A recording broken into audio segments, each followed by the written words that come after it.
જવા દો હવે, જવા દો તમે બધાય. એકની એક ફઈ છે તો હાસવી એમ નહીં. હું કંઈ અહીંયા એમને નથી આવી, લગ્નમાં આવીશું મારી ભત્રીજીના. અને તમે તો જુઓ, મને તો બોલાવતાય નથી. એક વાર બેઠા એ બેઠા, આમ હોય કાંઈ લે. ઓલી પીઠીમાં મને બોલાવી નહીં, પછી પાહો ભીરો ત્યારે બોલાવી નહીં. તમે છે ને જેમ કરો એમ કરો, પણ હું તો અહીંથી ખવાની નથી હો. જ્યાં સુધી તમે લગ્ન પૂરા ન થાય ત્યાં સુધી. હા ભાઈ, તમે ગયા છો ક્યાંય આડા આવડા, મારી પાસે જ બેસી રહેજો. શું કીધું? એવું હાયલા કરે એમ? અરે હાયલા ક્યાંથી કરે લે. હું આ ઘરની દીકરી છું, તો મને માન પાન ન મળવા જોવે. ન કર્યું આમ મહેંદી લીધી ક્યારેય મને ન કીધું લે. હવે તો વાત છે તમારી બધાય. ગળસવાઈ ગયું તોય મને ન કીધું.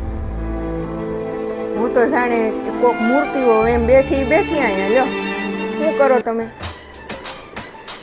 હવે કોઈ દે આવવું જ નથી તાર ઘરે. મારાય બાપનું ઘર છે, સમજ્યા ને? હું કોઈ જવા દો, આ જવા દેવા વાળી વાત છે. કોઈ જવા દો, કોઈ જવા દો.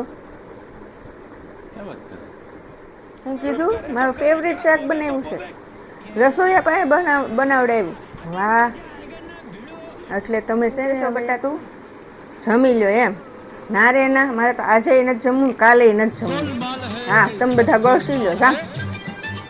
અહીંયા માન નહીં પાન નહીં ને અમારે હું ખોટ ઓલું ખાવું. મને એવું લાગશે 10-12 વાટકા રસ પી લઈશ. જાઓ તમે બધા ગળસી લો. અરે બટા, તારા હમ દેમાં તું લગન ભરીશો. હાલ હું ખાઈ લો. હાલો તમે તે. અને ભાડ ક્યાંય બીજે બેઠા છો? મારી આગળ જ તમારે બેસવાનું છે. ક્યાંય આડું ઓળું નથી થવાનું. જરી કે કાંઈ સુખ થાય ને એટલે આપણે તો વયું જવાનું થાય છે. ભલે ને કીધું મેં કે લગ્ન પૂરા થાય ત્યાં સુધી નહીં જાઓ, પણ હવે જો કોક મારું અપમાન કરશે તો હું છે ને અહીં રહેવાની નથી. એટલે તમે મારી આગળ જ રહેજો, ક્યાંય બીજે બેસવાનો ભરાઈ શકાય. હા, ક્યાંય બીજે નો બેસવા વયા જતા.